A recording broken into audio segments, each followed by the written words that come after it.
Hi everyone. So today I'm going to be talking about water and carbon and how their emergent properties make them essential for life on Earth. So as a quick review, atoms are the smallest unit of matter that still retain the properties of the element. The atomic number is determined by the amount of protons which are positively charged in a molecule, and the number of electrons which are negatively charged is equivalent to the number of protons. The number of neutrons can be determined by the mass number minus the number of protons, and isotopes are forms of an element with differing numbers of neutrons. And in order to be stable, the atoms must fulfill the octet rule, which states that each shell after the first can hold 8 electrons. According to the periodic table, groups or columns are organized by valence electrons, and periods or rows are organized by the number of shells. Okay, so atoms can form chemical bonds with one another, and covalent bonds occur when valence electrons are shared between two atoms. So there can be nonpolar and polar covalent bonds, and nonpolar covalent bonds occur when electrons are shared equally between the two atoms, whereas polar covalent bonds occur when one atom has a greater electronegativity than the other, resulting in an unequal sharing of the electrons. And basically how you can tell the difference between nonpolar and polar is whether or not the electrons are distributed in a symmetrical or asymmetrical way. So there are also ionic bonds, which occur when valence electrons are transferred from one another due to resulting in ions. So there are also intermolecular forces, and two of these are hydrogen bonds and van der Waals forces. And hydrogen bonds are relatively weak bonds that form between the positively charged hydrogen atom of one molecule and the strongly electronegative oxygen or nitrogen of another molecule. And van der Waals interactions are very weak transient connections that are the result of asymmetrical distribution of electrons within a molecule.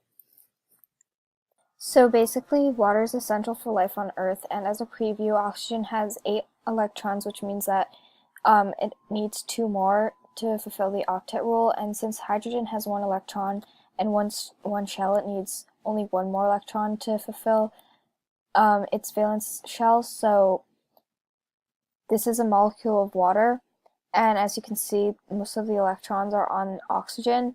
So because of this, oxygen is more electronegative than hydrogen, meaning that water is a polar covalent molecule. And because of this, water molecules are attracted to each other due to hydrogen bonds. As I discussed earlier, hydrogen bonds occur between the partial positive charge of the hydrogen molecule and the partial negative charge of the oxygen molecule. So because of this, water molecules tend to stick together, and this causes high surface tension. Additionally, adhesion is when water molecules stick to other polar molecules, and because of these properties, a water bug can walk on top of water due to its high surface tension, and these water droplets can stick onto these waves of grass due to adhesion. So basically, these properties of adhesion and cohesion are essential for plants because they're what allow water to flow through the stem of these plants. So basically how this works is water flows into the plant through the roots and goes up through the stem and out through the leaves. And there are xylem tubes within the stem of the plant which travel up, and when the water reaches the leaves, they evaporate through the stoma, which are basically pores in the leaves. And because of cohesion, because water molecules tend to stick to each other, when the water molecules leave through evaporation, they also pull up all the other water molecules, allowing water to flow through the plant. And this is called transpiration. So water can also moderate energy, and as a review, specific heat is the amount of heat that must be absorbed or released to change 1 gram of substance by 1 degree Celsius. And water's specific heat is pretty high compared to most other substances. And as you can see by this diagram, water has a very specific high heat capacity compared to other substances. So because of this, water is resistant to heating, and how this occurs is when temperature increases, kinetic energy also increases. But since the heat being put into the water is used to break the hydrogen bonds, this counteracts warming, and eventually, as enough hydrogen bonds break, molecules move faster, which increases the temperature of water. So by the same token, water is also resistant to cooling, which happens when temperature decreases, kinetic energy decreases, and because hydrogen bonds are forming as the temperature decreases, heat is released, which counteracts cooling. But eventually enough hydrogen bonds are formed and molecules move slower, so the water temperature decreases. Additionally, water has a high heat of vaporization, which is the amount of heat required to evaporate 1 gram of substance at 25 degrees Celsius. This is what allows for evaporative cooling, which is as water molecules evaporate, the surface they evaporate from gets cooler. This is because molecules with the highest kinetic energy evaporate first. So these two properties are important because in humans and in other organisms, the evaporation of sweat, which is 90% water, cools the body to maintain a steady temperature, and this is due to evaporative cooling. And because of water's high specific heat capacity, ocean temperatures remain relatively stable and are therefore able to support vast quantities of both plant and animal life. So water's third property is that ice floats, which is significant because water is less dense in its solid form than liquid state, unlike most other substances, and this is because solid ice has a crystal lattice structure which locks the water molecules, keeping them at an even and regular spacing. And because the molecules are farther apart, there's more space between them, making them less dense. And as you can see by this diagram, the molecules in ice are kept at relatively uniform spacing, while in liquid water, they're pretty random.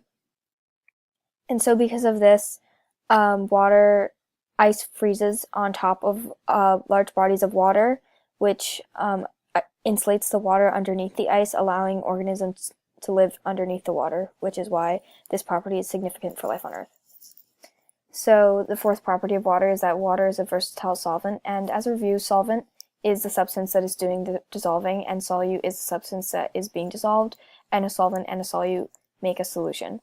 So water can dissolve hydrophilic substances such as polar molecules and ions. So water is a polar molecule and can therefore dissolve all other polar molecules. You may have heard from chemistry class that likes dissolve likes, which is applied in this situation. So water molecules form hydrogen bonds with all the other molecules of a polar compound, and this is how they dissolve the polar compound. And so for ionic compounds, water can form hydration shells around the two charged molecules of an ion, such as in this example of NaCl, when the partially negatively charged oxygen of the water molecule faces towards the positively charged Na ion, and the partially positive charge of the hydrogen of the water molecule face towards the oxygen ion. So these are called the hydration shells. And this is significant because water can dissolve many biological fluids such as blood, the sap of plants, and the liquid of all cells. So because of these four properties, water is essential for life on Earth. Additionally, carbon is also very important for life on Earth, and by definition, all organic compounds contain carbon.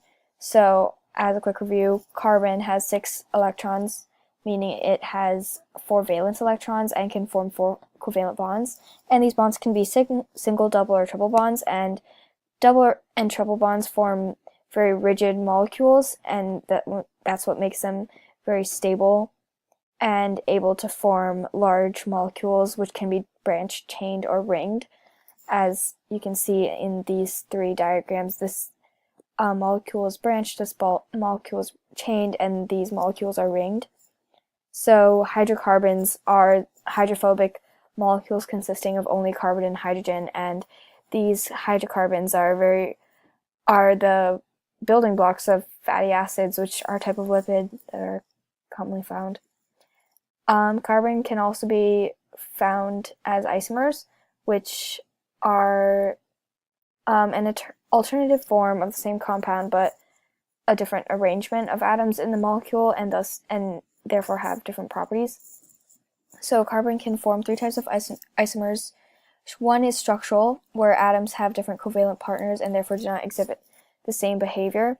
And as you can see here, these are structural isomers, butane, isobutane, where the carbon has different side chains and therefore have different properties. So there are also geometric or cis-trans isomers, and this is where the carbons have covalent bonds to the same atoms, but these atoms differ in the spatial arrangement and the flexibility of the double bonds. So as you can see here, there's cis-2-butene and trans-2-butene, and the carbons are attached by a double bond, and here the methyl groups are attached on the same side of the two carbons, whereas on the trans-butene, they're attached on opposite sides, and this is what makes them different and therefore have different properties. So there are also optical or enantiomers, and these are mirror images of each other, and they differ in shape due to the presence of an asymmetric carbon, one that is attached to 4 different atoms or groups. And so as you can see here, this is an enantiomer, and they are attached to 4 different groups, which is what makes them an asymmetrical carbon, and they're also mirror images of each other. And keep in mind that enantiomers cannot be enantiomers unless there is an asymmetric carbon. Okay, so carbon can form large chains, as I mentioned earlier, which can have different chemical groups, and there are 7 different chemical groups important in the biological process: hydroxyl, methyl, carbonyl, carboxyl, amino, and phosphate and sulfhydryl. So basically, these different groups affect a molecule's shape or allow the molecule to participate in chemical reactions. And so functional groups are chemical groups directly involved in chemical reactions due to certain properties such as shape, charge, polarity. And these functional groups are what make different types of proteins so diverse. So as an example, these are 2 lipids, testosterone and estradiol, which are steroids, and they have 4 carbon rings, as you can see here. And they essentially look the same, except for there are different chemical groups on the testosterone and the estradiol, but these different chemical groups make all the difference because they produce different characteristics in male and female vertebrates. So basically, this is why water and carbon are both essential for life on Earth. Thank you.